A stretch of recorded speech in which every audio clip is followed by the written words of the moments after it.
ஸ்ரீ ராகவேந்தர் தமிழ்நாட்டைச் சேர்ந்தவர். சிதம்பரம் அருகில் புவனகிரியில் பிறந்து கும்பகோணத்தில் கல்வியும் ஞானமும் பெற்று தஞ்சாவூர் மதுரை நகரங்களில் வாழ்ந்து மந்திராலயத்தில் ஜீவசமாதி அடைந்தவர். அவரது மகிமை உங்களில் பலருக்கு தெரிந்திருக்கும்.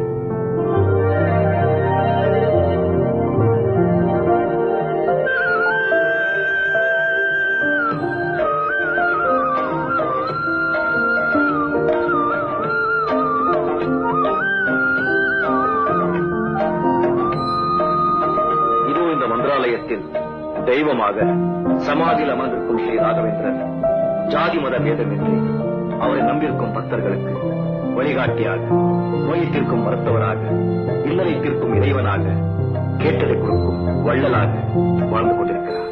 என் வாழ்க்கையில் ஒரு மகத்தான திருப்பத்தை ஏற்படுத்திய மகிமை பகவான் ஸ்ரீ ராகவேந்திரன்